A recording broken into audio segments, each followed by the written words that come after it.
خلق لكم من انفسكم ازواجا جعل لكم من انفسكم ازواجا لتسكنوا اليها. یعنی بالکل 180 ڈگری پہ قرآن ہمیں لے کے جا رہا ہے. ہم بات کرتے ہیں اللہ غربت اور مہنگائی میں شادی کیسے ہوگی. سورہ نور میں اللہ کہہ رہے ہیں نکاح کرو, فقیر ہو گئے تو اللہ اپنے فضل سے غنی کر دے گا. اب اگر میں اللہ پہ ایمان رکھتا ہوں تو اب مجھے کسی ڈرامے یا فیملی پلاننگ والوں کے کسی نظریات سے متاثر اگر میں ہو گیا تو اس کا مطلب قرآن غلط کہہ رہا ہے اور دنیا کے فلاسفر کیا کر رہے ہیں, صحیح کہہ رہے ہیں. یہ ہو گیا نا, پھر ایمان تھوڑی رہا. قرآن کہہ رہے ہیں بھائی چھوڑ دو اس فکر کمانے کی فکر کرو, لیکن نکاح کو رکاوٹ نہ سمجھو. نکاح رکاوٹ نہیں ہے, غربت رکاوٹ نہیں ہے نکاح, وہ اللہ توکل کرو. پھر ہم جب دوسری طرف گئے ہم نے کہا بھائی ٹینشن ہے, شادی ہو جائے گی, ٹینشن. دیکھو ہمارا آدمی کتنے بھی بجے گھر پہ آ جائے, ایک آدھ دفعہ ابا کی ڈانٹ پڑتی ہے, ابا کو انسان تھوڑا بات گھما بھی دے. بیگم کو بیوقوف بنانا دنیا کا سب سے مشکل کام ہے. میں لطیفہ بہت سناتا ہوں, پرانے لوگ بور ہو گئے ہوں گے لیکن مزہ بہت آتا ہے اس میں. بیگم کو بیوقوف بنانا دنیا کا مشکل. وہ ایک شرابی تھا, لیٹ آتا تھا, شراب پی کے بیگم اس کو لتاڑتی تھی. تو پھر اس کو خیال تھا کہ یار پھر مجھے مارے گی, تو اس نے کیا کیا, ایک دن گھر کے پچھلے دروازے سے نا چھلانگ مار کے آیا اور اپنے کمرے میں آ کے نا لیپ ٹاپ لے کے آفس کا کام کرنا, جیسے بہت ہی کچھ آفس کا کچھ کام رہ گیا تو میں گھر میں آ کے. اب والدہ ہوتی نا, ابا ہوتے, وہ سمجھ جاتے وہ بتانے کیا لیتے. بیگم آئی کہنے لگی لگتا ہے پھر نیند کیا ہے, خدا کی قسم نیند نہیں کہہ رہے, پھر کم وقت یہ بیف کیس کھول کے کھول کے بیٹھا. اب آپ دیکھو, ہم نے دیکھا کہ دنیا لطیفے بناتی ہے, شادی بیاہوں پہ ٹینشن ہے, پاؤں ہو جاتا ہے, پھنس جاتا ہے, زندگی برباد ہو جاتی ہے. میں لائف کو انجوائے کرو, 50 سال میں جا کے کیا کرو, شادی. یہی آپ لبرل سیکولر لوگ تو برباد ہو گئے خدا کی قسم. اسلام سے دور ہونے کی وجہ سے ان کا بیڑا غرق ہو گیا غرق. تو بیڑا غرق کرنے کی اب ضرورت رہی نہیں ہے, سب کچھ ہو کے بھی خودکشیاں کر رہے ہیں. تو میں نے کہا یار قرآن تو کچھ اور بات کر رہا ہے. قرآن کہتا ہے جعل لکم من انفسکم ازواجا, اللہ نے تمہارے لیے بیوی کو پیدا کیا, لتسکنوا الیہا, ٹینشن کے لیے نہیں, لطیفے بنانے کے لیے نہیں. تمہیں اس سے کیا ملے گا, سکون. اللہ نے یہ کچھ اور کہہ رہے ہیں, پبلک کچھ اور کہہ رہی ہے. بھائی ہم ایمان کس پر لے کر آئے ہیں, پبلک پہ لائے, اللہ پہ لائے. ایسی کی تیسی, یہ لفظ یاد رکھو, میں نے پاکستان میں تو سب کو سکھا دیا ایسی کی تیسی, آپ لوگ بھی سیکھو. جب اللہ رسول کا حکم آئے نا سامنے, کوئی بھی مخالفت کرے, بولے پبلک کی ایسی کی یار. میرے اپنی گھریلو باتیں کرنا مناسب نہیں, لیکن کیا کریں جب موضوع چل پڑے تھے. میں نے ایک جگہ پیغام بھیجا تھا, ونس اپون اے ٹائم, تو جہاں نکاح کا پیغام بھیجا تو 2 بچے بھی تھے ان کے. اب مجھے ان بچوں کو قبول کرنا بڑا مشکل ہے, بڑا مشکل ہوتا ہے. پہلے سے اپنے بچے ہیں تو میں کسی کے بچے قبول کروں, مجھے ذہنی طور پر میرا دماغ آمادہ نہیں. اچھا, قرآن مجید کی ایک آیت ہے, اللہ تعالیٰ نے وہ رشتے جن سے نکاح حرام ہے نا, 4 پارے کے آخر میں ان رشتوں کو اللہ نے بیان کیا ہے. حرمت علیکم امہاتکم, یہ بہت ٹیکنیکل پوائنٹ ہے, اس کو سمجھیں آپ. اگر یہ آپ نے دماغ حاضر رکھا نا, آپ کو یہ قرآن سمجھنے میں مزہ بہت آئے گا انشاءاللہ. قرآن کہہ رہا ہے حرمت علیکم امہاتکم وبناتکم وعماتکم حرمت علیکم امہاتکم وبناتکم واخواتکم وعماتکم وخالاتکم وبنات الاخ وبنات الاخت وامہاتکم اللاتی ارضعنکم وامہات نسائکم وربائبکم اللاتی فی حجورکم من نسائکم اللاتی دخلتم بہن وحلائل ابنائکم الذین من اصلابکم وان تجمعوا بین الاختین الا ما قد سلف. قرآن کہہ رہے ہیں تم پر کون کون سی عورتیں ایسی ہیں جن سے نکاح حرام ہے. اس کو ایکسپلین کر رہا ہے قرآن ان آیتوں. قرآن شروع کرتا ہے ماں سے, تم پر تمہاری ماں سے نکاح کیا ہے, حرام. حرمت علیکم امہاتکم. پھر قرآن کہتا ہے وبناتکم, تم پر تمہاری بیٹیوں سے نکاح حرام. یہاں قرآن نے یہ نہیں کہا وہ بیٹیاں جو تمہاری گود میں پلتی ہیں, نہ, یہ لفظ قرآن نے استعمال نہیں کیا. جب ماں کا لفظ آیا تو اللہ نے یہ نہیں کہا اس ماں سے نکاح حرام جس کی گود میں تم پلے ہو, یہ لفظ اللہ نے استعمال بولتے کیوں نہیں یار نہیں کیا. پھر اللہ نے کہا واخواتکم, تمہاری بہنوں سے نکاح حرام, یہ نہیں کہا اللہ نے وہ بہن جو کہ تم اور وہ ایک ہی گود میں پلے ہوں, یہ لفظ اللہ نے استعمال بولو نہیں کیا. وعماتکم, تمہاری پھوپھیاں, تمہاری خالائیں. آگے اللہ تعالیٰ یہ رشتہ چلاتے چلاتے چلاتے چلاتے سوتیلی بیٹی کا ذکر آیا. وربائبکم اللاتی فی حجورکم, وہ تمہاری سوتیلی بیٹیاں جو تمہاری گود میں پلی ہوں, ان سے بھی نکاح تم پہ کیا ہے, حرام. جب ہم نے تفسیر قرآن کی پڑھی تو میں حیران تھا کہ بھائی سوتیلی بیٹی تو گود میں پلی ہو یا نہ ہو, ہر صورت میں اس سے نکاح کیا ہے, ہمیشہ کے لیے حرام. بھائی آپ کا کسی خاتون سے نکاح ہوا اور رخصتی بھی ہو گئی، تو اگر ڈیورس کی بات میں ہو جائے نا، آپ اس خاتون کی پہلے شوہر کی بیٹی سے کبھی بھی نکاح بولو نہیں کر سکتے، کبھی بھی نکاح نہیں کر سکتے۔ وَرَبَائِبُكُمْ، ربیبہ کہتے ہیں سوتیلی بیٹی کو عربی میں، فی حجورکم، جو تمہاری گود میں پلتی ہیں۔ ارے بھائی اگر یعنی اس شرط کا کوئی فائدہ نہیں ہے، بھائی گود میں پلیں یا نہ پلیں، وہ تمام فقہا، تبھی کہتے ہیں دین فقہا سے سیکھو۔ اگر صرف قرآن کے ترجموں سے سیکھنا شروع کر دو گے نا اخفل طریقے سے اپنے طور پر، تو گمراہ ہو جاؤ گے اجماع کے خلاف، جیسے جناب پروفیسر غامدی صاحب آج کل عجیب عجیب چیزیں مارکیٹ میں لے کر آ رہے ہیں، کوئی عجیب چیزیں لا رہے ہوتے ہیں مارکیٹ۔ قرآن کی وہ تفسیر معتبر ہے جو صحابہ اور تابعین سے اور ائمہ مجتہدین سے ثابت ہے۔ تمام ائمہ کا اجماع ہے کہ سوتیلی بیٹی کو آپ نے گود میں پالا ہو یا نہ پالا ہو، ہر صورت اس سے نکاح کیا ہے؟ حرام ہے۔ لیکن وہ اشکال کھڑا ہو جائے گا کہ پھر قرآن ایک معاذ اللہ ایک لغو بات ذکر کیوں کر رہا ہے جس کا کوئی فائدہ نہیں ہے؟ بھائی تمہاری گود میں پلے یا نہ پلے، دونوں کنڈیشن میں نکاح کیا ہے؟ حرام ہے۔ تو ہم اس کو کہتے ہیں قید اتفاقی۔ قید اتفاقی بعض دفعہ قرآن ایسی شرطیں بیان کرتا ہے کہ سوسائٹی میں ایک چیز رائٹ ہوتی ہے تو قرآن اس کو ہائی لائٹ کر دیتا ہے۔ مقصد یہ نہیں ہوتا کہ یہ شرط اگر نہیں پائی جائے گی تو نہیں کرنا، مقصد یہ ہوتا ہے کہ یہ تو چونکہ نارملی ہوتا ہے اس لیے قرآن اس شرط کو ہائی لائٹ کر دیتا ہے۔ اس کی مثال ایسے ہے جیسے سورہ نور میں اللہ تعالیٰ نے فرمایا لا تکرہوا فتیاتکم علی البغاء ان اردنا تحصنا، اپنی باندیوں کو زنا پہ مجبور مت کرو اگر وہ بچنا چاہتی ہیں۔ توجہ ہے نا آپ لوگوں کی؟ تو کیا مطلب اگر بچنا نہیں چاہتی تو پھر مجبور کر سکتے ہیں؟ پھر بھی نہیں کر سکتے، چونکہ باندیاں بچنا چاہتی تھیں اس لیے قرآن نے کہا ہے، ورنہ اصل حکم یہ ہے کہ کسی بھی طرح سے باندی سے زنا کروانا جائز نہیں ہے۔ لیکن مسلم سوسائٹی میں مسلمان باندی کبھی بھی نہیں چاہے گی کہ زنا کرے، تو قرآن نے اس لیے شرط کا ذکر کر دیا کہ بھائی وہ تو چاہتی بھی نہیں ہے۔ مقصد یہ نہیں ہوتا کہ اگر چاہے تو آپ اس کو اجازت دے سکتے ہیں، زنا تو بہر صورت حرام ہے۔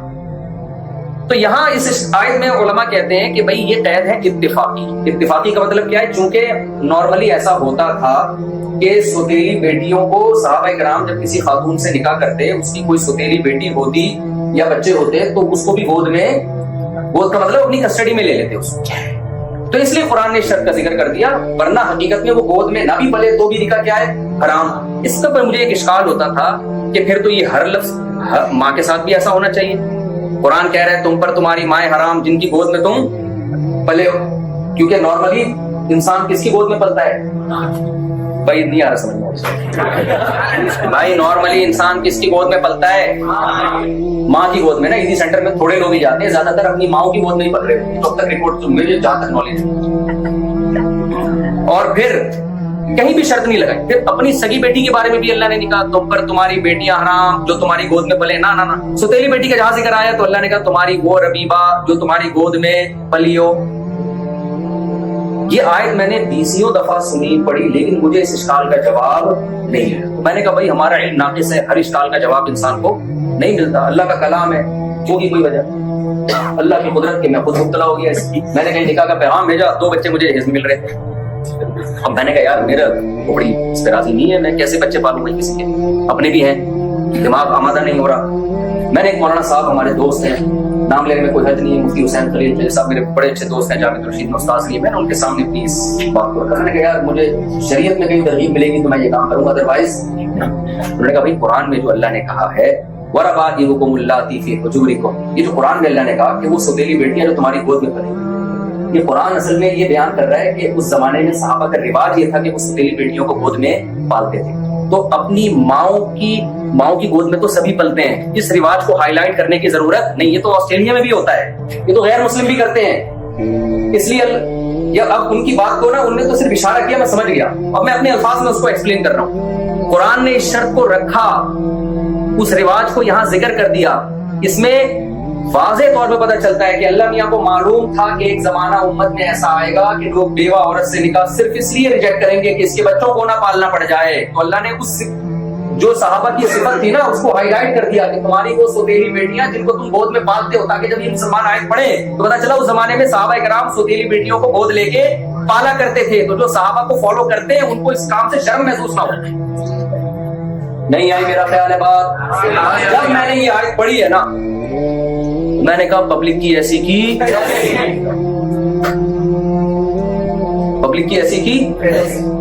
لوگ مختلف نعرے ہوتے ہیں نا، آئے گا بھی آئے گا، کوئی نہ کوئی تو آئے گا، ہمارے بھی یہ نعرہ ہے تو الحمدللہ میں نے نکاح کیا, اللہ نے مجھے اور بھی اولاد. تو میں آپ سے عرض کر رہا ہوں کہ میں نے جب دیکھا بھائی قرآن کیا کہہ رہے لتسکنوا الیہا کہ تمہیں اس سے کیا ملے گا, تو ایک بیوی کو ٹینشن پہ لطیفے ہیں, بہت پریشانیاں. تو خود سوچو سوسائٹی کے حساب سے اگر آپ چلو گے تو میری 4 شادیاں اناؤنس ہو چکی ہیں, تو مجھے تو ڈپریشن سے مر جانا چاہیے. مجھے تو ڈپریشن کی تمام گولیوں کے نام ان کی کمپنیوں کے ساتھ یاد ہونے چاہیے. کیا خیال ہے؟ یہ میں نے اس پہ بتایا کہ مجھے وہ ڈپریشن کی گولی کا جو میں نے لطیفہ سنا تھا نام ہی یاد نہیں آ رہا, اور اللہ کرے نہ آیا. تو وہ کیا نام ہے, بلین 5 پتہ نہیں کیا ہے, حضرت حکیم اللہ صاحب نے کسی بیان میں ذکر کیا تھا. بلین 5 تو فرمایا کرتے تھے جو دیکھتا ہے کسی کی وائف کو کھاتا ہے بلین 5 کو. اس کو ٹینشن ہوتی ہے, وہ ٹینشن کی گولیاں کھائے گا, وہ خودکشی کر کے مرے گا. تو کچھ ٹینشنیں واقعی ٹینشنیں ہیں. اب میں آپ کو ویسے جب یہ موضوع چل پڑا ہے تو ایکسپلین کر دوں. بھائی سوال پیدا ہوتا ہے, ذمہ داریاں تو نکاح میں بڑھتی ہیں, اولاد جب ہوتی ہے تو ذمہ داریاں بڑھتی ہیں, آزادیاں ختم ہوتی ہیں. کیا وجہ ہے کہ پھر بھی جن قوموں میں نکاح کا رواج کم ہے, نسل بڑھانے کا رواج کم ہے, ٹینشن فری ہو کے بھی خودکشیوں کا ریشو زیادہ, اور میرے جیسا بیوقوف آدمی آپ کے سامنے بیٹھا ہوا ہے, نہ کوئی میں بہت زیادہ دیندار آدمی ہوں, اور ٹینشن کی ساری چیزیں میں نے پالی ہوئی ہیں, پھر بھی میرا خیال ہے اب تک کی رپورٹ کے مطابق اللہ نے مجھے ٹینشن سے الحمدللہ وداؤٹ میڈیسن بچایا ہے. نظر بھی آ رہا ہوگا آپ کو, اللہ آئندہ بھی بچا کے رکھے, جیسے تم لوگ نظر لگا کے چلے جاؤ. اور میں کوئی دعویٰ نہیں کرتا کبھی زندگی میں ٹینشن نہیں ہوگی. بھائی ٹینشنیں تو یعقوب علیہ السلام کو بھی ہوئی ہے, کیا خیال ہے, پیغمبروں کو بھی ہوئی ہے, تو مجھے بھی ہو سکتی ہے. فیوچر اللہ مجھے محفوظ رکھے. لیکن جس چیز کو آپ ٹینشن سمجھ رہے ہو, اتنا تو ثابت ہو گیا نا کہ وہ ٹینشن نہیں. اچھا وہ میں ابھی آ رہا ہوں, یہ دیکھیں یہ جب دیکھ کا ڈھکن کھلا ہے نا, دیکھ کا ڈھکن کھلا ہے, بیچ میں نا کباب پیٹی بنے, وہ میں آ رہا ہوں اس سے. تو یہ بھی اسلام کی خوبی ہے میرے بھائی. یہ کیا ہے اسلام کی خوبی؟ وجہ کیا ہے, اس کی 2 لفظوں میں اس کی لاجک پیش کرتا ہوں. اس کی لاجک کیا ہے, پھر میں آگے اپنے اصل ٹاپک کی طرف آتا ہوں. لاجک پتہ ہے کیا ہے؟ ابھی کچھ دن پہلے ہمیں گورا ملا جو اسلام کی بڑی تعریف کر رہا تھا. اس نے کہا کہ میں اگر انگلش میں نا بات چیت مجھے ساتھی کچھ تو مجھے سمجھ میں آ رہی تھی, کچھ ٹرانسلیشن ہو رہی تھی. وہ یہ کہہ رہا تھا کہ اگر میں نے دنیا میں کسی مذہب کو اختیار کیا نا تو میں اسلام کو اختیار کیا. تو کوئی مذہب نہیں ہے اس نے کہا اگر میں مذہبی بنا تو صرف اسلام ہے میرے ساتھ. تو پھر میں نے کہا جب یہ لوہا گرم ہے تھوڑا سا اس کو اور زیادہ گرما گرم کرتے ہیں. تو میں نے پھر اس کو سمجھایا, میں نے کہا دیکھو دین فطرت جو ہے نا, نیچر, اگر نیچر پہ چلنا چاہتے ہو اسلام کے علاوہ آپ کے پاس کوئی آپشن. اصل میں یہ جو شادی کے بعد ٹینشن بظاہر لگ رہا ہے ہونی چاہیے لیکن ہو نہیں رہی ہے, ہوتی بھی ہے کچھ ٹینشن ہے, ایسا نہیں ہے. میں نے دوسری اب کی تھی تو اپنے استاد کے پاس گیا, میں بہت ٹینشن ہے. انہوں نے کہا جب شہد کے چھتے میں بودے کے شہد پی لو تو بہت پریشان تھا, مجھے بہت سسرال کی طرف سے دباؤ تھا, اور گھر والے بھی بڑے باغی ہوئے تھے. میرے گھر میں ایسے رونا دھونا تھا جیسے کہ میت ہو گئی. تو میں اپنے استاد کے پاس گیا شاید تسلی دے کے, تو میں نے کہا کہ حضرت میں نے دوسری شادی کی, بہت سخت دباؤ میں ہوں, نیند نہیں آ رہی اور گالیاں سننے کو مل رہی ہیں چاروں طرف سے. موسٹ وانٹیڈ بنا ہوا تھا, جہاں بھی جاتا تھا نا یہ ہے, سننا پسند نہیں کرتا تھا. تو مجھے میرے استاد حضرت مفتی لبابہ صاحب نے ایک بات کہی, مجھے ڈائریکٹ بھی نہیں کہی. انہوں نے کہا اپنے کسی شاعر کو بولا اس کو جا کے سمجھاؤ کہ لوگ شہد کے چھتے میں ہاتھ ڈال کے ڈائریکٹ شہد پی رہے ہوتے ہیں, پھر کہتے ہیں مکھیاں کاٹ رہی ہیں, یہ شہد کے چھتے میں منہ دے کے شہد پینے کی کوشش کرتا ہے اور پھر رو رہا ہے کہ مکھیاں. تو ٹینشنیں تو شادی میں بھی ہیں, اولاد میں بھی ہیں, لیکن پتہ ہے کیا ہے, یہ وہ ٹینشن ہے جو آپ کو بڑی ٹینشنوں سے بچانے والی. دیکھو نیچر پہ چلنا, نیچر سے بغاوت سے بڑی دنیا میں کوئی ٹینشن نہیں. نیچر سے بغاوت سے بڑی دنیا میں کوئی ٹینشن, آپ نیچر سے مت ہٹو. مثال کے طور پر آپ کو بھوک لگتی ہے, آپ کا کھانا کھانے کا دل کرتا ہے, آپ کھاتے ہو, تو کیا اس کے بعد ٹینشن ہی نہیں آتی؟ نیند آنا شروع ہوتی ہے, آپ محنت سے کام کر نہیں سکتے. اب آپ نے دیکھا ایک آدمی نے کھایا نہیں ہے, وہ لگا ہوا ہے محنت کر رہا ہے, اس کو نیند نہیں آ رہی, آپ کو نیند آ رہی ہے. پھر آپ کو قضائے حاجت کی بھی تقاضا ہوگا, کیا خیال ہے؟ آپ کہہ رہے اس نے تو کچھ بھی نہیں کھایا تھا, وہ تو فری ہو کے گھوم رہا ہے, گلوکوز کی بوتل چڑھا لیتا ہے اپنے اور انرجی آ جاتی ہے اس میں. بھائی نیچر کو فالو کرنا پڑے گا, اور اس کے لوازمات میں جو ٹینشن ہے وہ اٹھانی پڑے گی آپ کو. وہ ٹینشنیں آپ کو بڑی ٹینشنوں سے بچاتی ہیں. تو نکاح کے بعد بھی ٹینشن ہے, اولاد کے بعد بھی ٹینشن ہے, لیکن اگر ان چیزوں میں نہیں پڑے تو تنہائی کی ٹینشن سب سے بڑی ٹینشن ہے. انسان نیچرلی تنہا پیدا نہیں ہوا, انسان کو خاندان چاہیے اور ایک ٹائم پہ چاہیے. تبھی قرآن کیا کہتا ہے, خلق من الماء بشرا, سورہ فرقان میں, ہم نے تمہیں ناپاک پانی سے بنایا, وجعلہ نسبا وصہرا, ددیال نلیال اور سسرال والا ہم نے تمہیں بنا دیا. تو اللہ نے تو انسان کو بنایا ہی یہ ہے. اور کمال کی بات یہ کہ یہ نہیں کہا فجعلہ ذا نسب و ذا سحر. والا کا لفظ نہیں ہے اس میں. را کا معنی ہوتا ہے عربی میں والا. والے کا کیا مطلب؟ ذو مال، ذا مال، مال والا. سمجھ میں آ رہی ہے بات؟ تو اللہ نے یہ نہیں کہا ہم نے انسان کو پانی کے قطرے سے بنایا اور ددیال ننیال والا بنا دیا. والے کا لفظ اللہ نے حذف کر دیا. اللہ نے فرمایا ددیال ننیال بنایا اور سسرال بنایا. یعنی اتنا اس کا ددیال ننیال اور سسرال سے اٹیچمنٹ ہوگی گویا یہ اور وہ ایک ہی چیز کے دو نام ہیں. الگ نہیں ہو سکتا. الگ ہوا تو انسان ناقص ہو جائے گا، کامل نہیں رہے گا. اور ظاہر ہے ناقص ہوگا، اس کی زندگی مکمل نہیں ہوگی، تو ڈپریشن اور ٹینشن میں جائے گا. نہیں تو اور کیا ہوگا؟ سمجھتے ہو کہ نہیں سمجھتے؟ دیکھو ہماری there are two types of health. Health کی کتنی قسمیں ہیں؟ دو. جسمانی ہیلتھ، مینٹلی ہیلدی ہونا. جسمانی ہیلتھ کے لیے روٹی کھانا اور وہ کیٹو ڈائٹ اور یہ جو ڈرامے بازیاں چل رہی ہیں ساری چیزیں ضرور. ڈرامے بازی تو میں نے ویسے کہہ دیا آج تو بہت ضروری ہو رہا ہے. یہ ساری چیزیں ضروری ہیں. مینٹلی ہیلتھ کے لیے انڈے پراٹھے سے مینٹلی ہیلتھ آپ کو نہیں ملے. مینٹلی ہیلتھ کے لیے نیچر کو جب تک فالو نہیں کرو گے مینٹلی آپ ہیلدی نہیں ہو سکتے. تو نیچر تو اسلام سکھا رہا ہے آپ. جو شراب چھڑوا کے زنا چھڑوا کے شادیوں پہ سیٹ کر رہا ہے آپ کو اسلام. اولاد کو کثرت اولاد پہ لا رہا ہے آپ کو تاکہ آپ کی تنہائی کیا ہو؟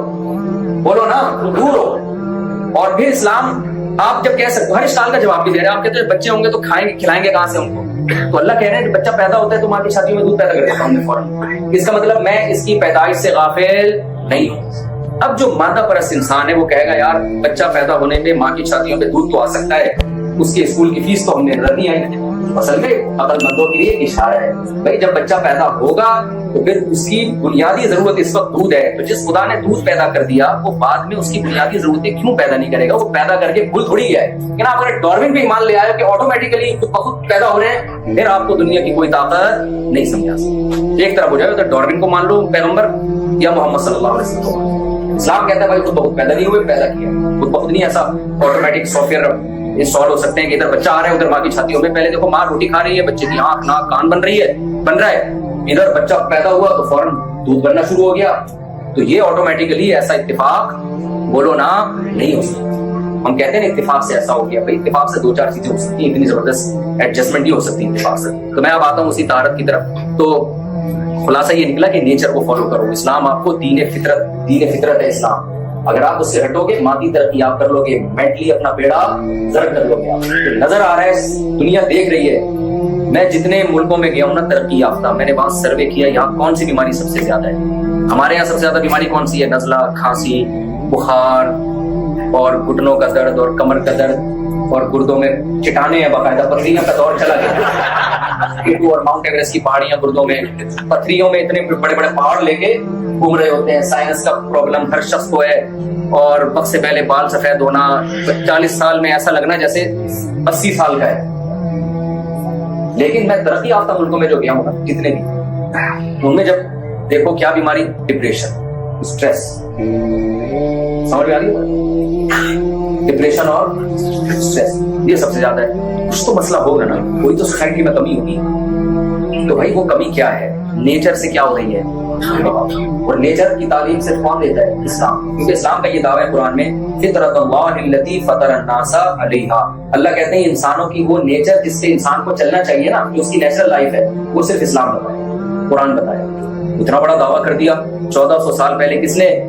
محمد صلی اللہ علیہ وسلم. تو نیچرل لائف کے لیے اسلام کے علاوہ آپ کے پاس کوئی آپشن. آپ اگر ٹینشن دور کرنے کے لیے شراب پیتے ہو آپ بیوقوفی کر رہے ہو بھائی. وقتی ٹینشن دور ہوگی، اس سے ٹینشن بڑھے گی. لوگ کہتے ہیں نا پی نہیں لیتے تو سکون نہیں آتا. تو ہمیں، میں تو پی کے نہیں آیا، اللہ کا بڑا ٹیسٹ بھی کروا سکتے. تو ہم کیسے بیٹھے ہیں سکون سے میرے بھائی؟ یہاں میں ایک واقعہ اکثر بیان کرتا ہوں. ہمارے ایک دوست تھے جرمنی میں، انہوں نے پنجاب کی کسی فیملی کی ویڈیو دکھائی کسی گورے کو کہ وہ پنجاب کے لوگ ہیں ناچ رہے ہیں نا شادی بیاہ میں، دن دراز بڑے طریقے سے ناچ رہے ہیں. تو گورے نے کہا ان سب نے پی لی ہے. تو اس نے کہا نہیں بغیر پی. انہوں نے کہا یار بغیر پی اتنے خوش.